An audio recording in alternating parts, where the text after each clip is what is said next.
Uh, let's resume. It's our great privilege to welcome the President of the Republic of Estonia, Toomas Hendrik Ilves, and Dean will make the introduction, please. Good morning, ladies and gentlemen. My name is Arnold Konczynski. I'm Deputy Dean of the Faculty of History. I have a letter from the Rector of the University of Gdańsk. Let me read it. Our symposium has, over the last day and a half, discussed many projects of the Free Europe Committee that promoted the restoration of freedom and independence in Central and Eastern Europe during the Cold War. Radio Free Europe, the leaflet and book programs, and other activities sponsored by the FEC defended with what Ambassador Moll this morning termed the right to know, the right of all nations and individuals to free and independent information about local conditions and the wider world, information that is not suppressed or filtered or shaped by repressive governments. We are very privileged today to be able to conclude the public part of our symposium with a lecture by His Excellency, the Honorable Toomas Hendrik Ilves, President of the Republic of Estonia. President Ilves is one of the most prominent and articulate international spokesmen for the right of all nations, small and large, to enjoy independence and freedom.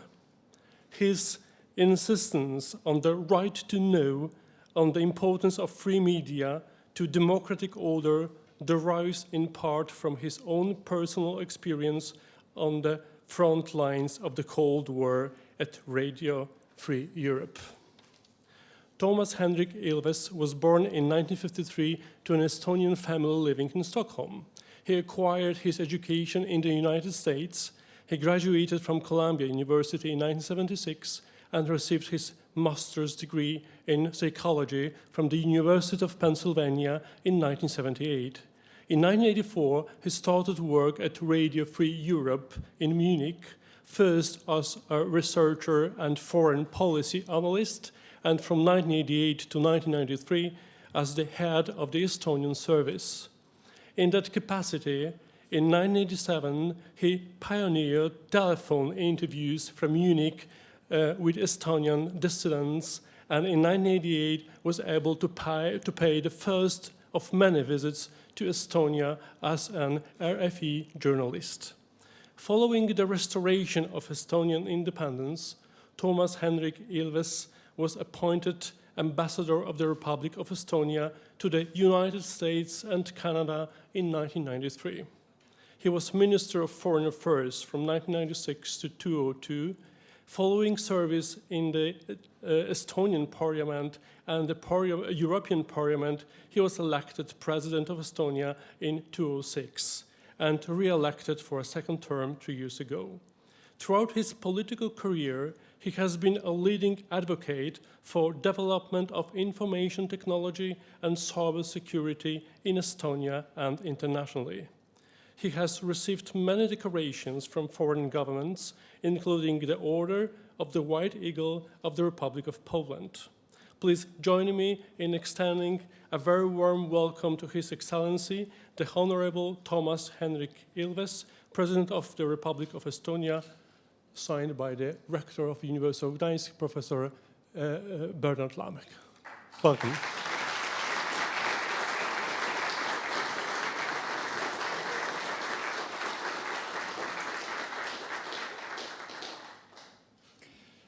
Well, good afternoon. It's great to be here in another place that 30 years ago I couldn't visit.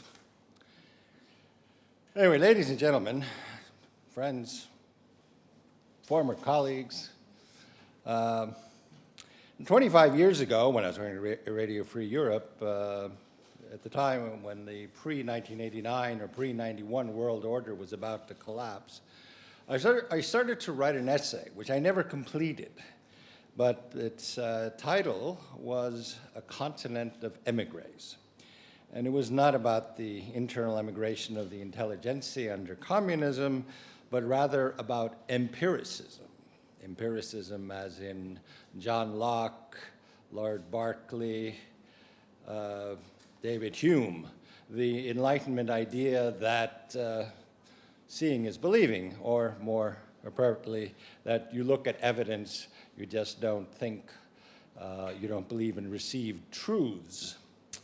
And this is one of the key ideas, I would say, of Western liberal democracy that started with the empiricists of basically the British-Scottish Enlightenment, that first and foremost, we must rely on experience.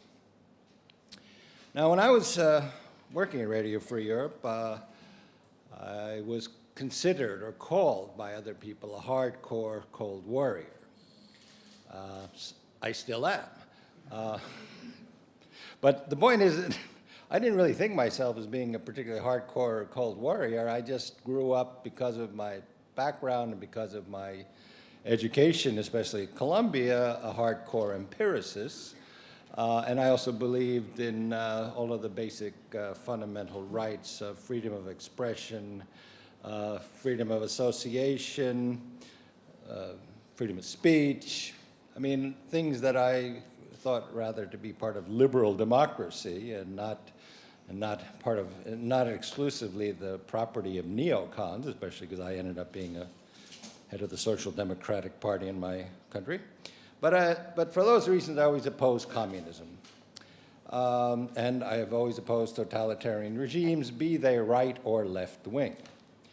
But there was a problem talking about those things back in the bad old days. It was that people didn't believe you.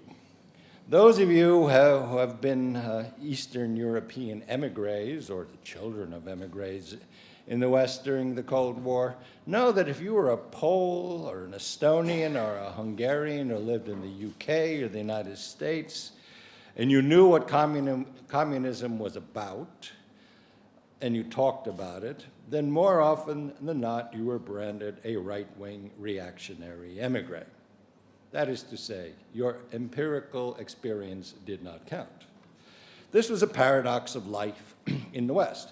Contrary to the Enlightenment idea of empirical truth as a basis of knowledge, in these matters, if you knew what you're talking about, you were a reactionary. One example is kind of the reaction that you could still look up, the reaction to Czesław Miłosz's amazing The Captive Mind. It was considered a reactionary text because he knew what he was talking about. I recall reading a review of Solzhenitsyn's Gulag Archipelago. I think it was in The Spectator in the UK, saying, yes, well, this is all fine and good, but too bad Solzhenitsyn really doesn't know what he's talking about because he says that Lenin invented the Gulag, and as we all know, Lenin was not like that at all. So I want to write this essay at the time, and the reason I didn't complete it is because everything went crazy in Estonia, and I worked 14, 16-hour days, and at Radio Free Europe on Estonia, I didn't have time to sort of sit around and mull and write an essay anymore. But what I thought was that, and why I called it a continent of essays, is that finally Europe would see. Here it is, to paraphrase or to cite Churchill, from Stettin on the Baltic to Trieste and the Adriatic, and the Iron Curtain has fallen, and now there are 100 million people. 100 million people today in the European Union, basically, who joined, but 100 million people who could now tell the truth. I mean, the word, the word was still out on what would happen to the Soviet Union and Russia, but basically 100 million people who would now be able to tell the West how it is, and they really did like freedom and all those other good things, and that all that stuff about, with all those so-called emigres out there, that they were the same kind of people. I mean, in fact, they had even more experience because you had younger people who had actually grown up under that. And therefore, you had 100 million people in all of the formerly communist Eastern and Central Europe who could bear witness to what communism and totalitarianism was about. And we couldn't be called anymore right-wing reactionary immigrants. Well, as it turned out, and to this day, I was wrong. I never finished the essay. It turned out that what we said was still not being listened to and has not been listened to in, I would say, 25 years since Poland was liberated. What we said was not trusted.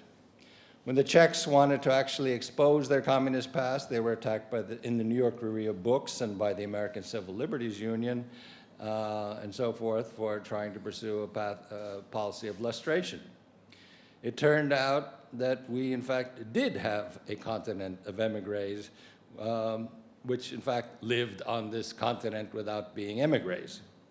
If you are from Eastern Europe, and you know what you're talking about because you've experienced communism and the secret police, because you have experienced what we see right now, Russian aggression toward one of its neighbors, then you are not to be taken seriously as those people, or as seriously as those people who know nothing about what is going on. So it was a failure on my part to want to write an essay called A Continent of Essays. Or maybe it was a very good essay I have not yet written because occasionally we're still treated like right-wing reactionaries because we actually know what we know. As recently as last spring, people could hear in the Council of European Foreign Ministers that, quote, "Those East Europeans, they are so anti-Russian. What are they talking about? We have investments. We can't give up these investments because our economies will suffer. Don't ask about what the Russians are doing to the Ukrainians. Let's not even talk about it."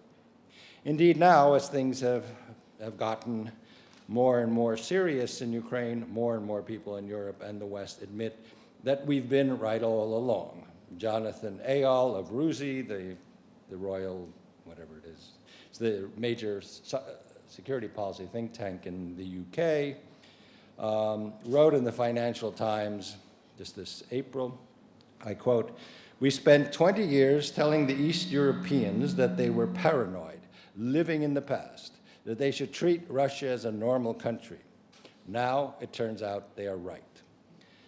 After that, more and more Western leaders have agreed that what we see in Ukraine is aggression, that it is illegal and unacceptable, that Russia today is a dangerous and unpredictable authoritarian regime, not a democracy in the making. US President Barack Obama confirmed just a few days ago in Tallinn, that's our capital, that we indeed are not paranoid and that protecting Tallinn, Riga, and Vilnius is not less important than protecting Berlin, Paris, and London. And we are going ahead with more sanctions, even though it has not been easy to get all of Europe to join. As reality gets grimmer in Ukraine, more and more people in the West understand that maybe those 100 million people who knew what they were talking about were not right-wing reactionaries.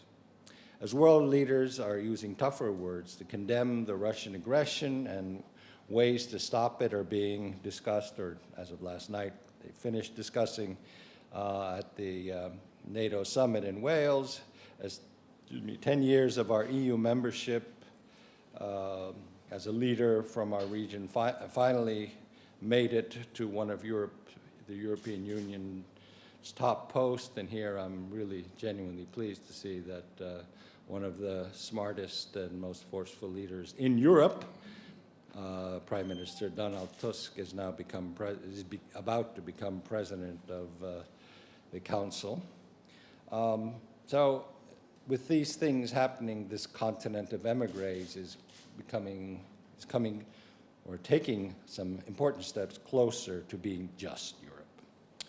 Milan Kundera reminded us in an essay from 1984 that in 1956, it was the people in Budapest who were willing to die for Europe, that it was Hungary and Poland and Czechoslovakia that was defending the ideals and values of Europe, not necessarily Europe as it was defined then, but the people in Budapest and in Prague and in Warsaw and especially here in Gdansk. Today, that same front line is Ukraine, where people are dying for the idea of Europe. And it is crucial what leaders in what we call Europe decide to do for them.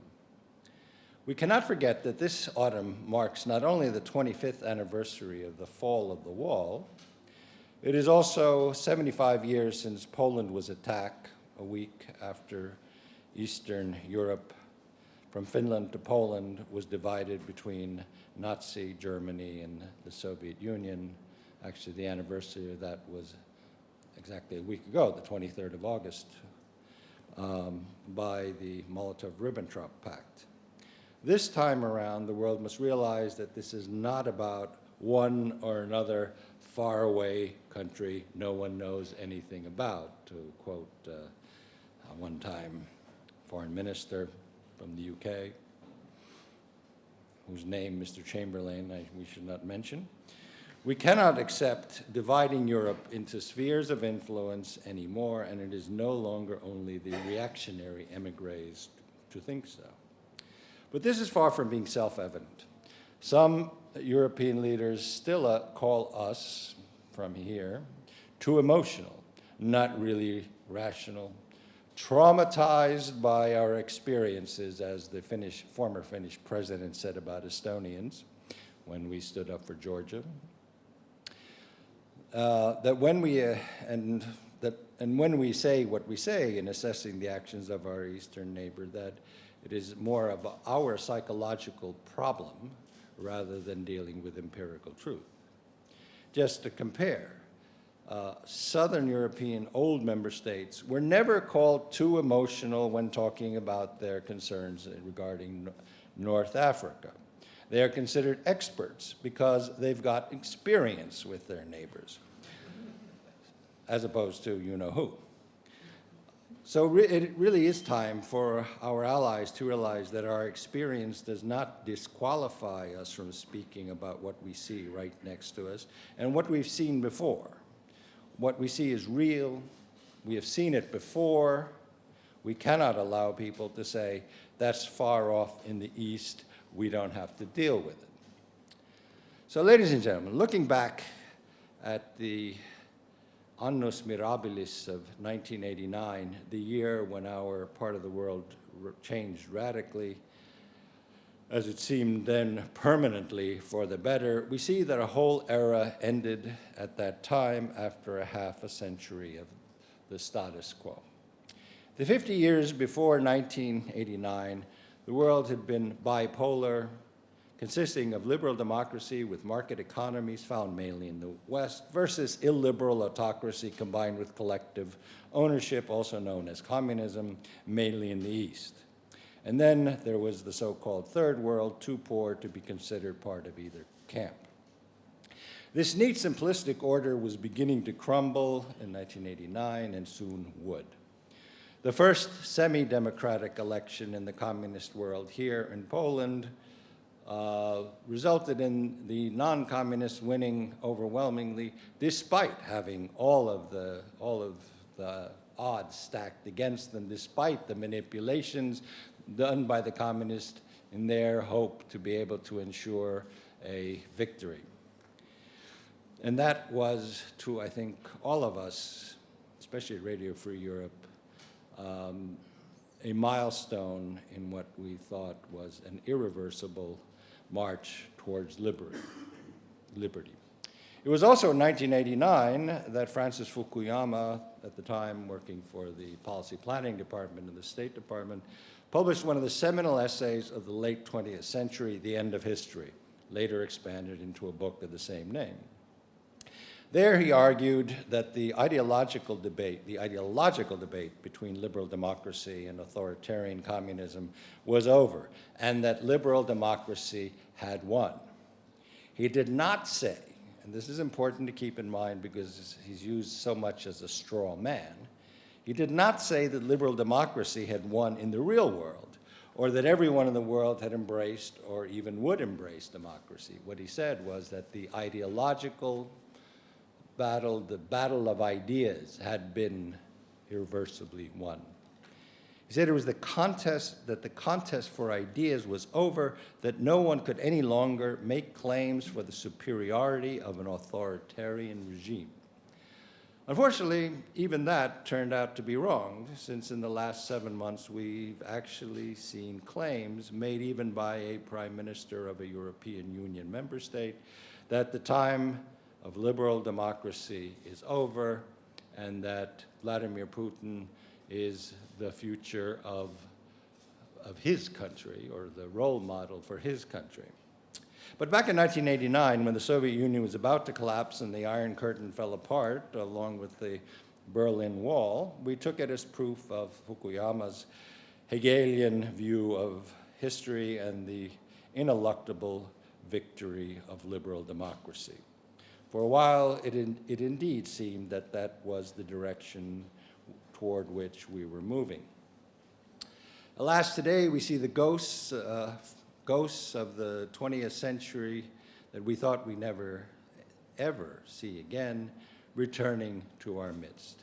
The annexation of territory, the violation of borders, and use of force, and an anti-liberal ideology combining religious conservatism with political authoritarianism and imperialist bravado has promoted in explicit opposition to our liberal democratic values is all back again. Today, more than 80% of Russians support annexation through military aggression in Crimea, where the Anschluss of territory was justified by the presence of co-ethnics. There is widespread support for anti-liberal attack against decadent Western permissiveness, be it regarding freedom of speech, freedom of the media, or in choice of life partners. Indeed, we see that liberal democracy has not only failed to win the battle of ideas against authoritarianism, it has failed even to prevent the resurrection of that once vanquished demon, fascism. To illustrate this, I recommend all of you to go to YouTube and look at the video of the so-called biker show staged on August 8th of this year in Sevastopol, which is, to my mind, a genuine Gesamtkunstwerk in the Wagnerian sense that makes Leni Riefenstahl's Triumph of the Will look like a liberal program. Sadly, these illiberal moods are resurgent not only in Russia. We see it also in what we thought of as bastions of liberal democracy in Western Europe, among those countries who told us we were reactionary because we were talking about the events in our countries in Eastern Europe. That we see a massive increase in the popularity of those who should all too well know them, the massive popularity of sort of authoritarian and racist thinking among those who should know all too well what the demons of fascism and ideologies of hatred have produced. And in the parts, and also in parts of Europe that were liberated in 1989 and should know the value of freedom.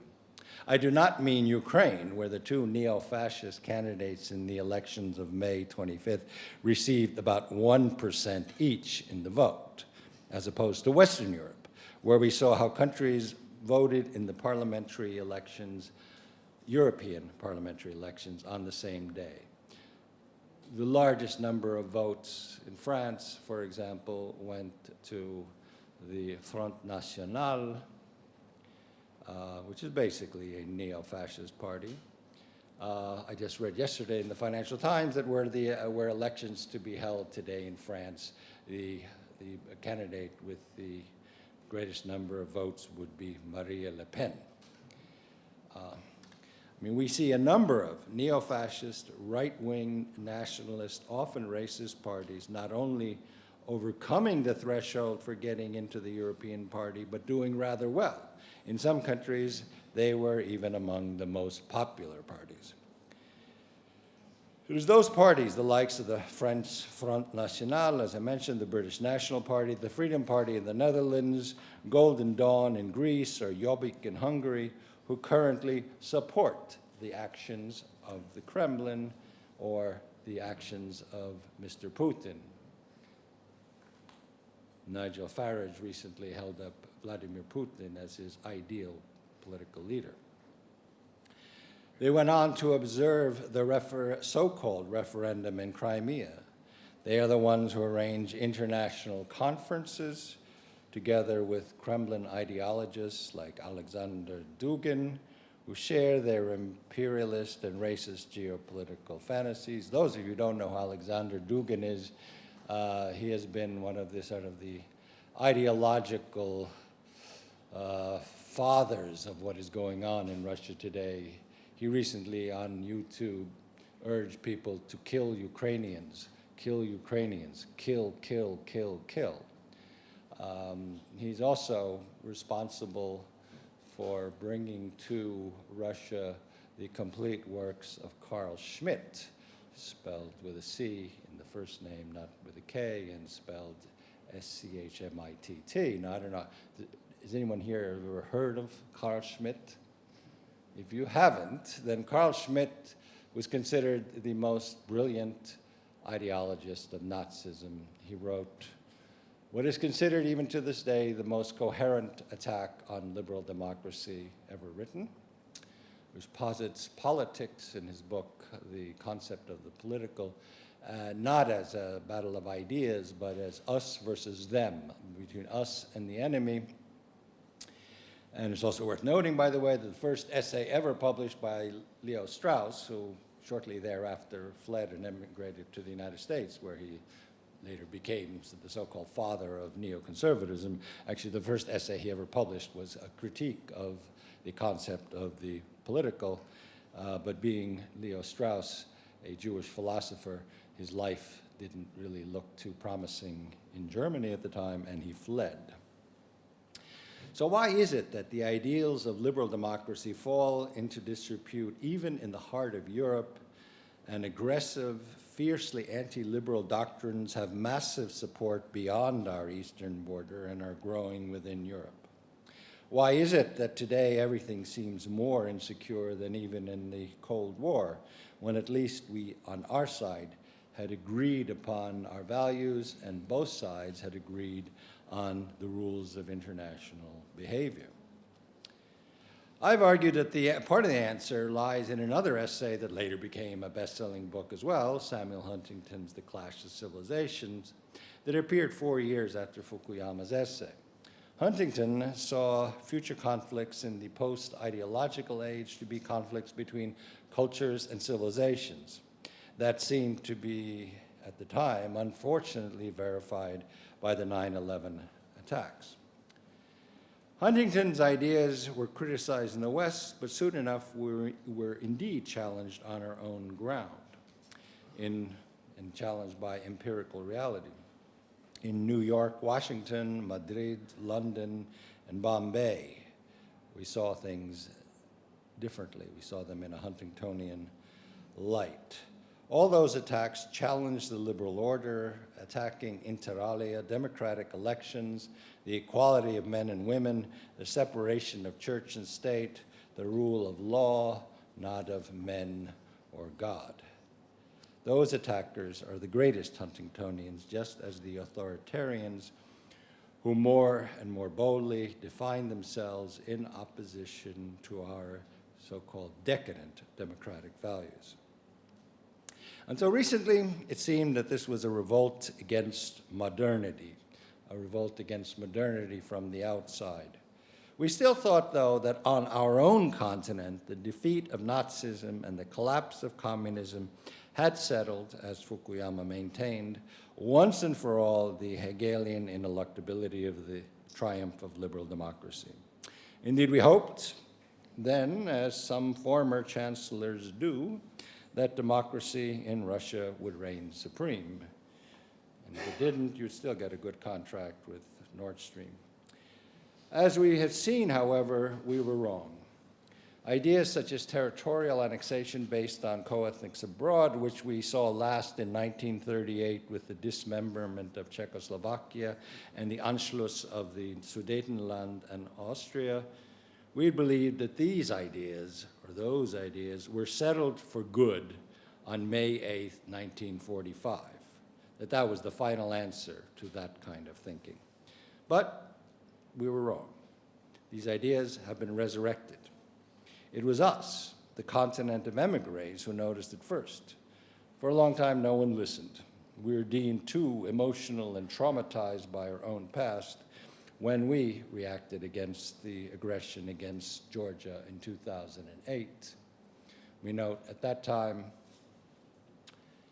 the peace plan of President Sarkozy, which then foresaw the complete removal of Russian troops from the occupied territories of Abkhazia and Ossetia, that would have to be completed, and then we would resume relations with Russia.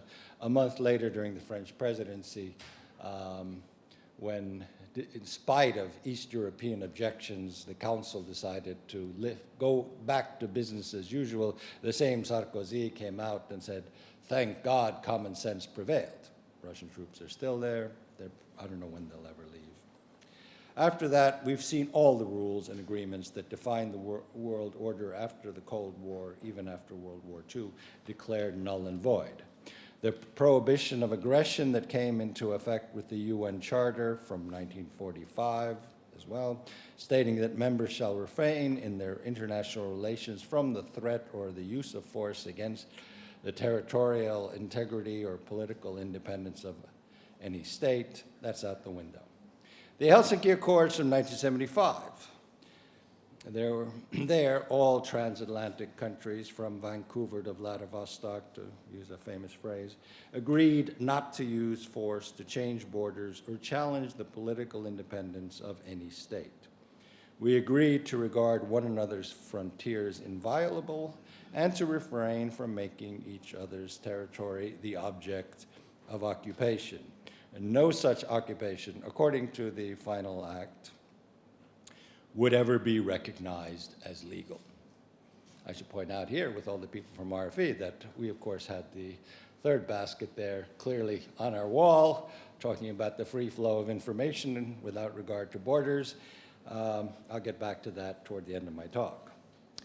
And then there's the 1990 CSCE Charter Paris for New Europe, which I actually covered for Radio Free Europe, in which all the signatories of all the then members, including newly free Poland, Czechoslovakia, and Hungary, as well as Russia's self-proclaimed legal predecessor, the USSR, agreed to, quote, fully recognize the freedom of states to choose their own security arrangements.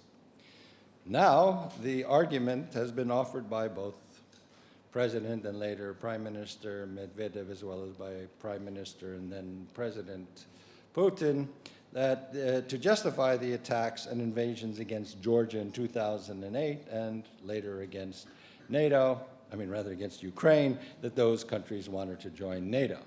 It's gotten even worse. I mean, basically the justification for invading Ukraine today is that they want to have something as piddly as an association agreement with the European Union.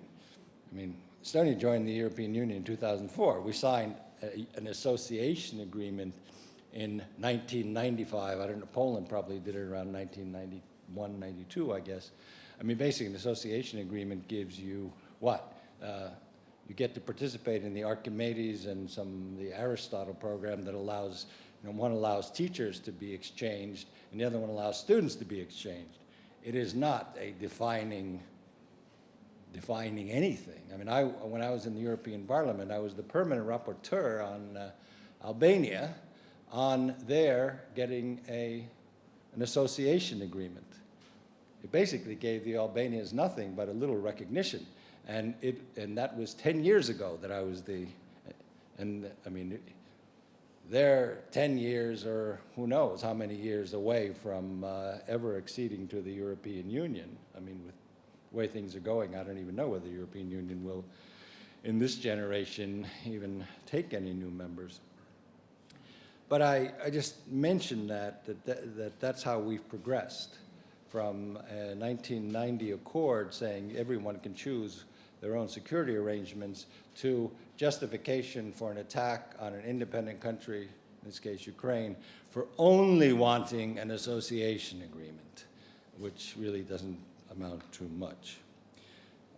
And so today that has already become as an excuse and a justification to invade a country and to wage an undeclared war against it.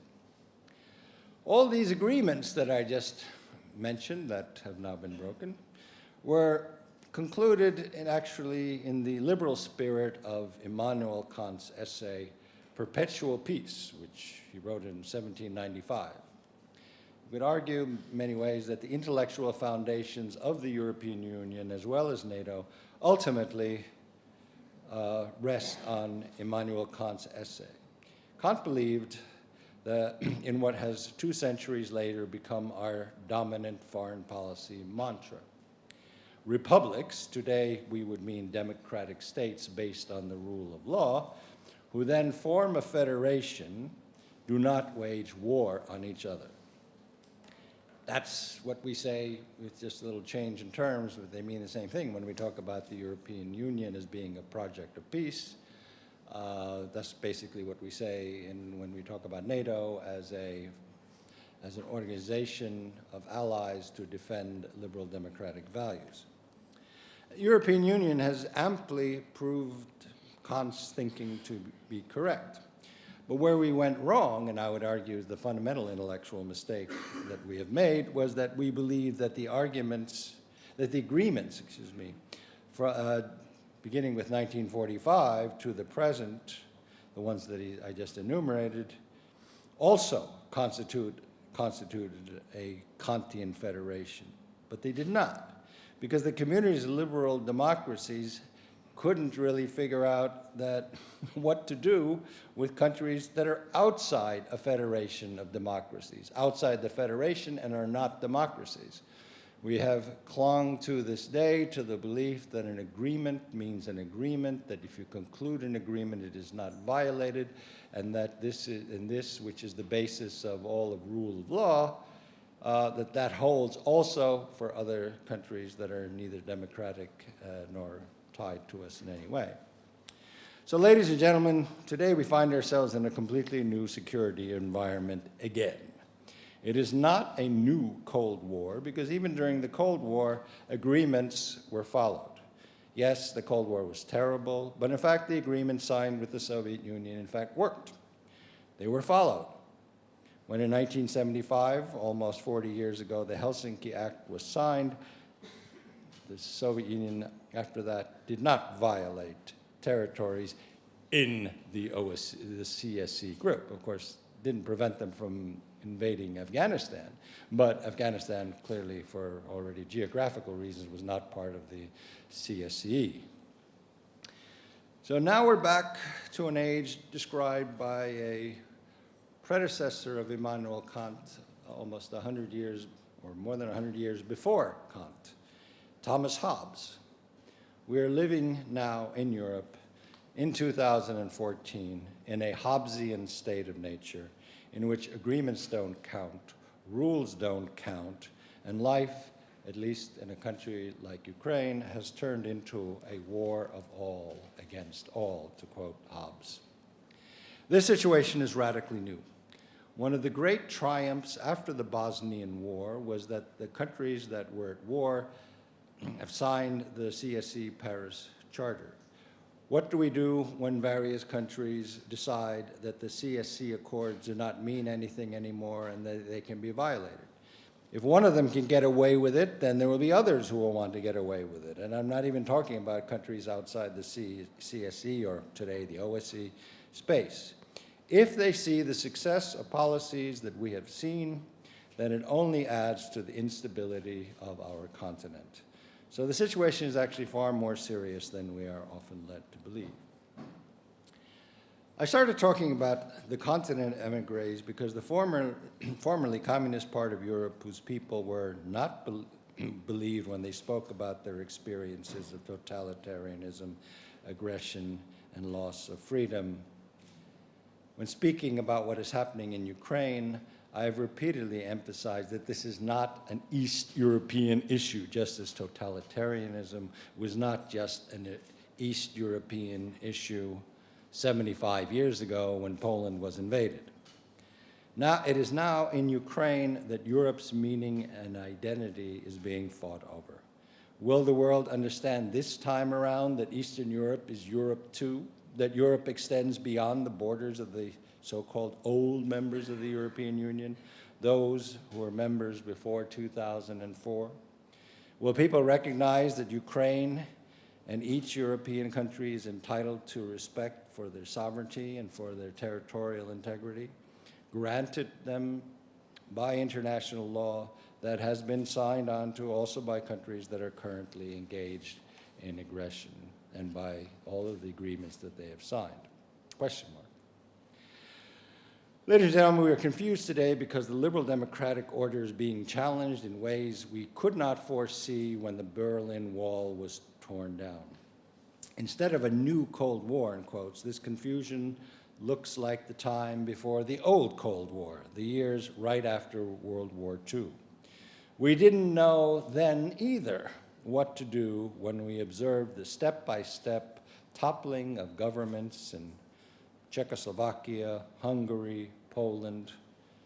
We scratched our head and said, look, those are our allies there, look what they're doing.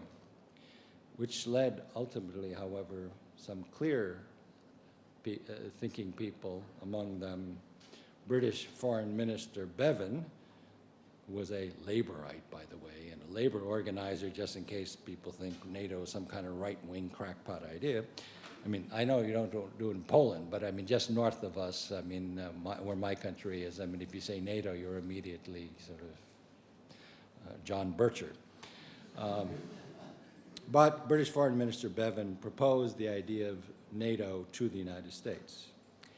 So too, now again, we feel we are in a new era. Many of us still want desperately to believe in the old coalitions, just those in, like the one that in 1944 to 1946 included the Soviet Union and the Western Allies.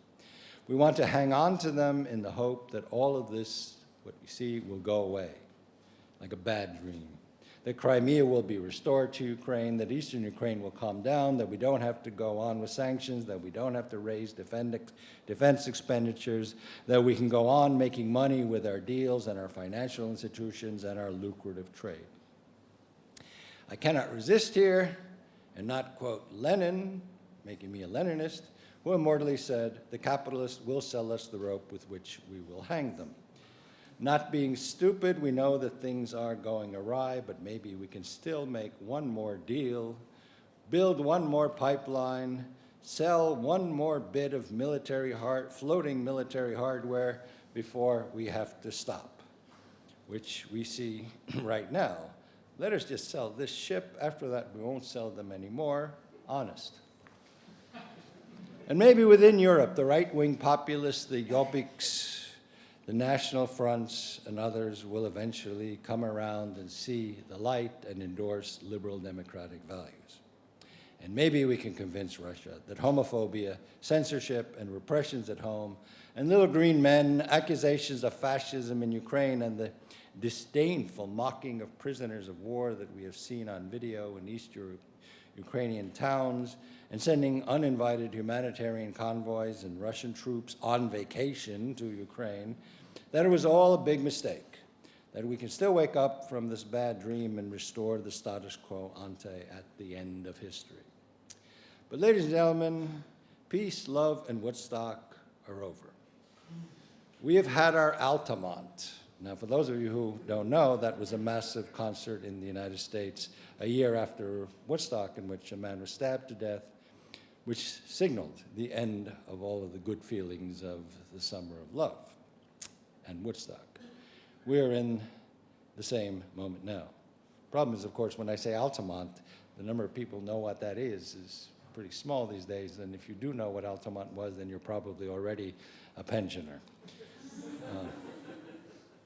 I do hope, however, that together we'll find a way out of this. More and more people understand how serious the situation is, and we rely on our strong alliances. And we are grateful to the United States and our other NATO allies who have shown their strong support and dedication to our mutual commitments.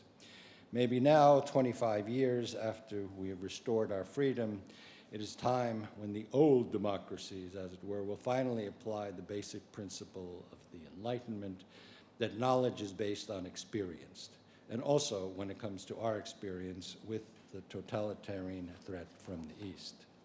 Maybe now it is time for the rest of the world to realize that those concerned with what happens in Ukraine, those opposing the military aggression legitimized by an arch-conservative neo-imperialist ideology, are not right-wing reactionaries.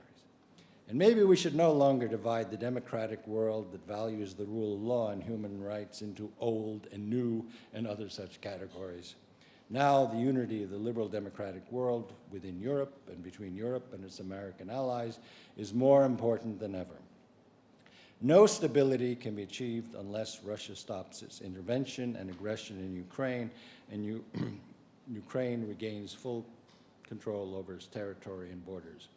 We need to act together to make it happen, and as long as Europe is not whole and free, we all remain emigres. Which is the end of my speech for the moment, but I would actually like to add at this moment an impromptu coda. I gave a speech on, whenever it was, 2011, I think, was the 60th anniversary of the founding of Radio Free Europe. And I said there, I took the Freedom House press freedom survey. And if you tabulate who's where, then 80% of the population of the broadcast area of Radio Free Europe then already was either partially free or unfree when it came to freedom of speech. Moreover, all of the countries that were considered wholly free were countries that were in the European Union, which probably should say something. Since then, while the number of unfree countries has not really changed, I mean, back then Ukraine was partially free. Today, you can say that about the country itself. It is partially free, but in the sort of, it seems, to my knowledge, at least as best I can tell, that the part of the country that is free has free speech. The part of the country that is not free and is under occupation is clearly, there is no freedom of speech. But that isn't the point. The point is that today, the message is not getting out. When I met with President Obama 3 days ago, and we were discussing, how to get the message there. And I said, well, no one listens to shortwave radios anymore. No one has shortwave radios anymore. Part of the idea was, back when I was at Radio Free Europe, I think Estonia was the first country, or maybe the second after Poland, to actually sign an agreement with a radio station in Estonia to rebroadcast on FM our program. And actually our ambassador in Poland, Harry Tito, was then at the radio in Estonia with whom we signed the agreement, I guess in 91.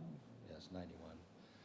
Harry was also the guy who was in the television tower during the putsch, and via mobile phone,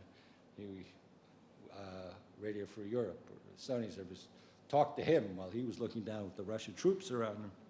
And I was wondering, am I going to see my friend again? As it turned out, the putsch was pulled back. In any case, today we don't have that either, because in the decision, when we went over to, first of all, people don't listen to shortwave radio, but even in the case of Russia, we had all these commercial ties with local radio stations who would then rebroadcast. All of the rebroadcasting stations of the time were threatened later with basically being shut down or losing their frequencies in the renewal of frequency licenses if they continue to broadcast on Radio Liberty, Radio Free Europe. At the same time, what we've also noticed is a massive crackdown on internet freedom in Russia. I mean, it's kind of the argument that we said, okay, now we don't have to worry about sort of having radio stations because everything is open. If you actually look at the tightening of the screws on the one hand in Russia itself, but also a bizarre coalition of countries against internet freedom that want to take, for example, the ICANN distribution of digital name servers, in other words, the people who give you the right to have a website, against taking that away from the current multi-stakeholder model and giving it strictly to the ITU and national governments to decide who gets to have a web page and who doesn't, that we see that even in the internet is being tightened up, and the ability to send information from one place to another is decreasing dramatically. Of course, and then there's also the general demographic of where one gets one's news, at least in the case of authoritarian regimes, with Panem et Circenses approach of very slick entertainment programming. People do not look for news on the internet. It's a very small group that does so, but instead you have the slickest production values available doing propaganda shows and song and dance. So I think we're in a difficult position right now because the ideas of liberal democracy are not necessarily getting through, but they were not getting through when we were being jammed. But at that time, there wasn't also, I mean, the alternative was not credible. The alternative was communism, and no one really took that seriously. But now, when you have this, I would say, worst possible combination that I feared already in 1994, which I would call the Milosevicization of Russia. Because if you recall Milosevic, remember this horrible scene of Orthodox priests blessing tanks and machine guns, which just me as a sort of a still nominal Christian was fairly offensive. But so this combination of authoritarianism, orthodoxy, illiberalism, nationalism, ethnic hatred, it was bad enough when it was when we observed it in Serbia. Serbia's population is 7 million. And we see the same route being taken today in Russia with a population of 142, now after the annexation of Crimea, 143 million people. This is very worrisome to me.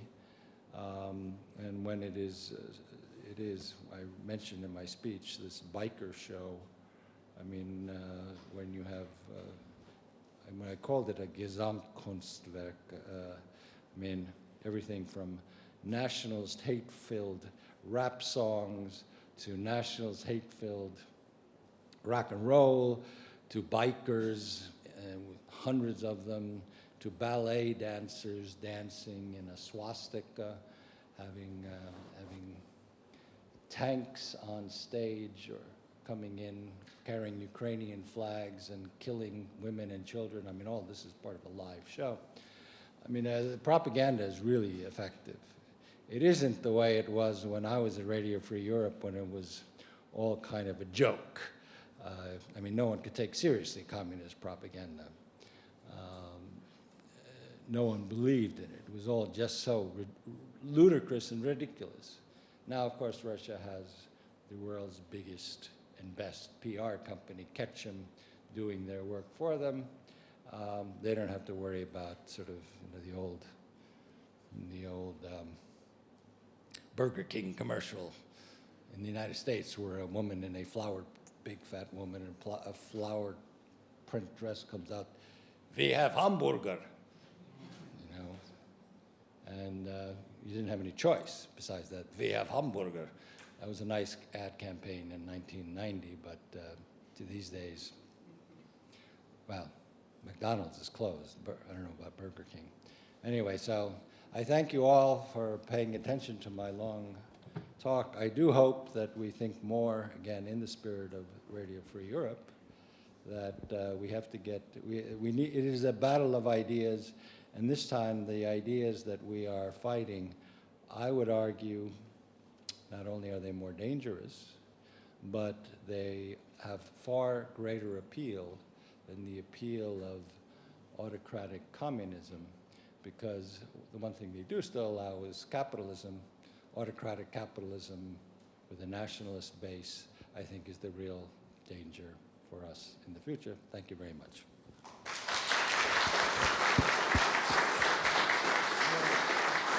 Questions?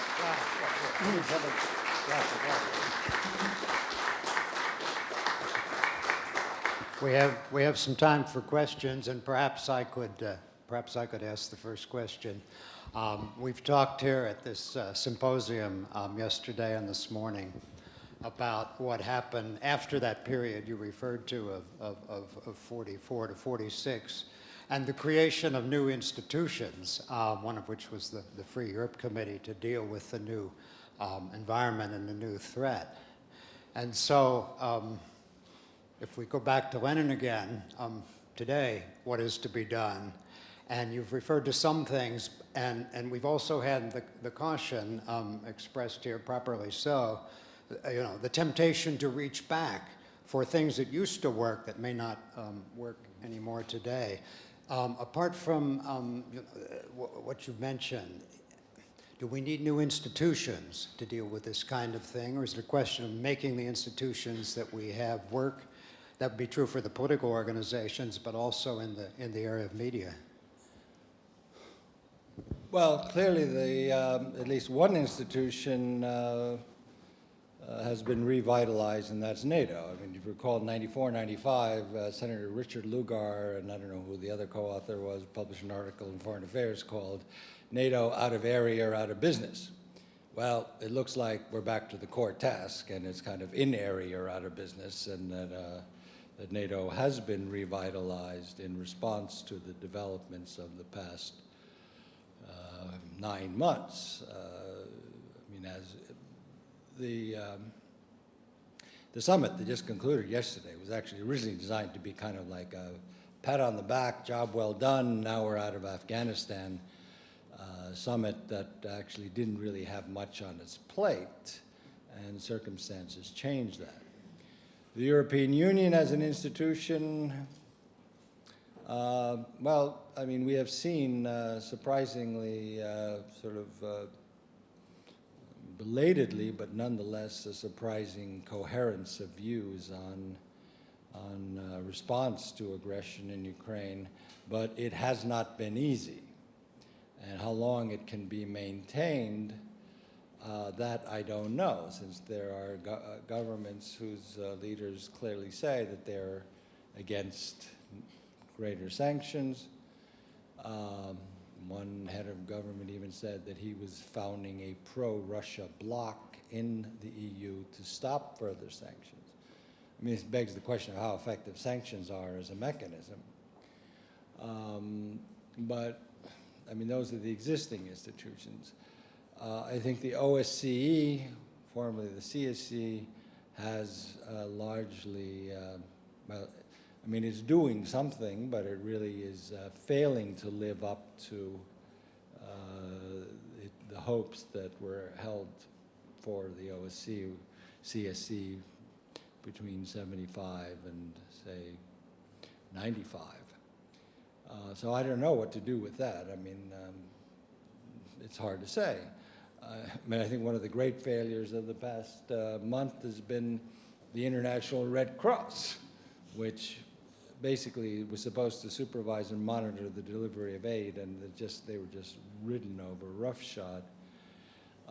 So that, I mean, I don't know what the new institution should be, but I mean, we have to admit that basically 1948-49, with the creation of both NATO, when it was originally the European Coal and Steel Community, which then grew into the European Union eventually, were two brilliant ideas that, in fact, function to this day, and maybe sort of an analogous form of creative thinking on the part of the liberal democracies would be a good idea. I think that the time is over for being overly all-inclusive, and that really we do need to set some kind of minimal standards for belonging to a coalition of liberal democracies, that we really cannot tolerate suppression of fundamental rights and freedoms within a coalition, this kind of illusion that you can have a strategic partnership with a really nasty authoritarian regime I think is simply, frankly, delusional, and will lead to you being exploited by them. You know, some institutions have clearly outlasted their utility. I mean, we witnessed in the past 3 months or so a big discussion of the NATO-Russia Founding Act, where we saw leaders of major countries saying, no, we cannot put permanent bases in Eastern Europe because that would violate the NATO-Russia Founding Act. Well, in fact, if you ever read the NATO-Russia Founding Act, it says, and this is something written in 1997, this will hold in the current and foreseeable security environment. In 1997, Boris Yeltsin, for all his foibles and flaws, I mean, they were not invading foreign countries. They were not violating the basic principles of the CSE, the OSCE, the UN Charter. So, I mean, I think that's kind of, I mean, for me personally, it's that document is dead. I mean, okay, people will appeal to it, and they do, but that just demonstrates that people are not reading the document and are not at all convinced they know what it's about. It's not very long either, so it might take the opportunity. But thinking more broadly, I think maybe we should perhaps think less geographically and, in fact, actually do something that was proposed by Madeleine Albright and later by John McCain, is to actually have a far stronger, well, what is they called community of democracies. I mean, there's no reason, and this would also be very anti-Huntingtonian, there's no reason to keep Japan out of a community. I mean, they're over there, far away. But, I mean, to me, Japan is the greatest disproof of Huntingtonian civilizational thinking. I mean, it is a very strong, functional, completely un-European liberal democracy, right? I mean, and has been for all this time. And that it would become a prestige institution to be part of, including whatever, I mean, trade negotiations are always difficult, but I mean, as we see with TTIP, but something on the order of, well, if you're in this community of democracies, then you have, I mean, you get economic benefits as well. And so, and we should not be restricted, I think, to the just to the current transatlantic range of countries. ANZAC should be in anyway, but there you can make the argument that they're culturally European. So that's one approach. The other thing I would say is that we should be far less hesitant about throwing people out. I mean, when countries begin to react in an authoritarian way, then throw them out. I mean, Article 7 of the European or Lisbon Treaty foresees that countries that violate the fundamental principles of the European Union can have their voting rights suspended. We shouldn't be so. We shouldn't.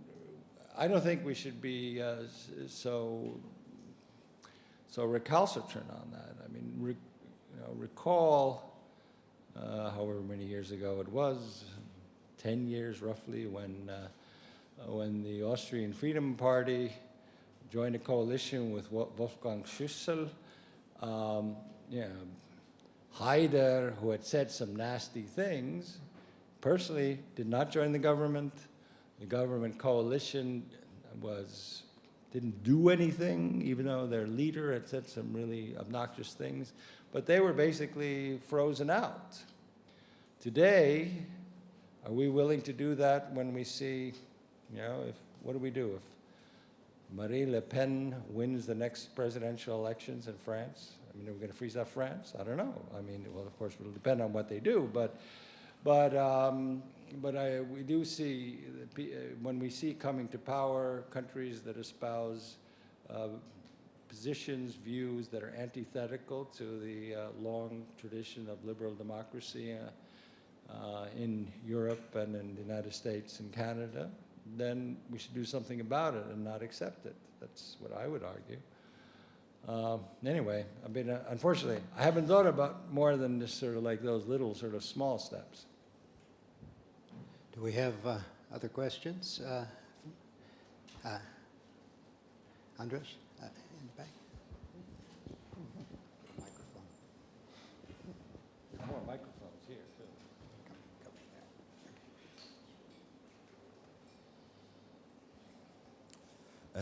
I'm András Mink from Budapest, Hungary, and I would like to ask you one element of your brilliant speech.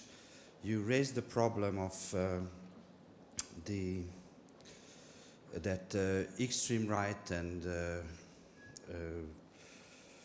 illiberal parties and political movements had become stronger and stronger, even the core stations of the European Union in Netherlands, in France, and in other places. But you did not really reply the question, why did it happen? And Raise the question. yeah. So, which clearly, I think, one of the reasons what really makes Europe and the European Union weak and vulnerable towards these new challenges that is coming from outside. And perhaps you know, I'm sure you know Tony Judd's book, it was published 4 years ago, Il Fers de Land, which addresses exactly this issue, then this more than 3 decades mythology of free market, the construction of social welfare state, the neoliberal economic policy that led to this growing distrust of the people in the values of liberal democracy and liberal constitutional states. I'm asking you this because we also know that in the last 2 decades, Estonia followed, so to say, the most faithful way, the manuals of economic liberalism, and did achieve significant successes. So what is your opinion on this? Well, first of all, I would say that neoliberal is a loaded term. That is only, I mean, if you use the term neoliberal, I mean, that's like using the word sort of capitalist imperialism, that it sort of defines your view before you, I mean, once you've said neoliberal. So I think that's an ideological term. There are a lot of questions there. I mean, but say liberal market views and the construction of a social welfare state sort of, again, I mean, they're opposite tendencies. It's quite clear that the policies of in many European countries to spend more than they were taking in, leading them to borrow to up to 190% of GDP, isn't really a way to success. You're just going to, I mean, I wrote an essay which appeared in, where did it appear? At Harvard, I mean Stanford, whatever, Policy Review, which unfortunately went defunct. It was a brilliant magazine.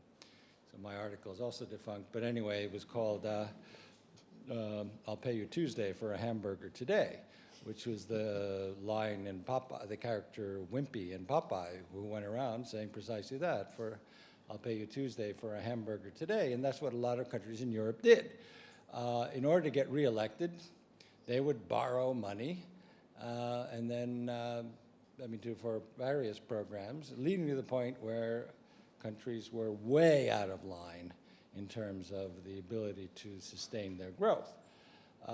That's why there are the Maastricht criteria, which basically more or less sort of reflect the maximum 80% or 60% of GDP is the limit at which you can borrow. But countries didn't pay attention to that. So when people say, well, why did Estonia work? One is, it is that kind of our peasant mentality that you really, if you're a farmer and you're a peasant, you can't borrow more than you can pay back because you're going to lose your farm. Secondly, that if you have an agreement, you stick by it. And we saw countries get into the Eurozone by not only lying, but by simply then not following the agreements that were made regarding deficit spending, regarding borrowing. They just sort of whistled at it all because there were no consequences. And then you end up with the paradox, and which really is quite annoying, and I'm surprised we don't have a populist move in Estonia because, Estonia was bailing out a country where the minimum wage in that other country was 10% higher than our average wage, where the pension of the average pension, and they had a 14-month salary, we have a 12-month salary. The average pension in that country was 4 times higher than our pension, and you could retire at 50, whereas in my country, you retire somewhere between 63 and 65 with a much smaller pension, and here we were bailing them out for not living up to the agreement. So, I mean, it's not neoliberal, it's just kind of, I would say, common sense that you don't borrow more. And that's the problem with the social welfare model that was sustained for so long by borrowing more than you could pay back has collapsed. And that's certainly one reason why people are upset, because they're not getting the money that they used to get without realizing that those policies that got them to the point where they had such extravagant benefits is not economically sustainable. And when that happens, then people are really annoyed because, I mean, and you can see it when Sarkozy said, well, this system is not sustainable, we're going to have to raise the pension age from 60 to 62. And the people who are out there in the street protesting were all 18, 19, and 20, which, I mean, about something that would take place 40 years from now. But no one really looks at the economic reality. You know, you can't print money, ultimately, we know. That causes frustration. And certainly frustration from seeing that enormous benefits drying up because there's no more money gets people annoyed, and it's completely understandable. But that does lead to social unrest, hatred towards minorities, foreigners, all the stuff we've seen in so many countries. And it's of course sad to see that even in liberal democracies, even leading politicians are taking, you know, an anti-democratic position. As an East European, I find it really offensive, as do Poles, when I see that the Swiss have decided to restrict immigration on free movement of labor only to the new member states. And I'm also offended by the failure of the European Union to act more forcefully on this. I mean, I think we should do away with any kind of sort of serious special treaties with the Swiss after they act like that, where they say, okay, you're from the UK, you're okay, you're an Estonian, forget it. And I mean, this is a larger problem, I would say, about East-West, old-new. Estonia, in the PISA tests, which are an OSCE-administered test across OECD members, had the highest score both on mathematics and on verbal agility in Europe. I mean, the Chinese, the Taiwanese, the Singaporeans, they were the best. But in Europe, we were the best. And then there was an article saying, the UK educational system is even worse than Estonia's. I'm like, and of course, UK was somewhere around like 18 in this. And then after a particularly nasty anti-immigrant speech by the British Prime Minister saying, you know, we have to keep the hordes out of there, I tweeted, oh no, East Europeans coming, PISA scores set to rise. But there is this attitude towards East Europeans, and I mean, Poles know it all. I mean, what could be more obnoxious than the Polish plumber campaign, right? I mean, strictly racist and had nothing to do with what was then was called the Constitution, I mean, the referendum, nothing at all. So there is a willingness, I would find a really revolting lack of moral spine on the part of politicians to say, no folks, it's not the East Europeans. No, it's not that it's neoliberal economics that is destroying us, is that you guys have been living on borrowed money. You know, I mean, it's like you go to the bank and you borrow yourself a lot of money, and then you forget you got to pay it back, and that's where we are. And no one wants to pay it back, and a lot of countries let them pay it back for us. So anyway, keep in mind I'm a social democrat, or at least I was, but I'm pretty hardcore on this. I mean, I was. We'll have to go to lunch. Please join me in thanking President Ilves.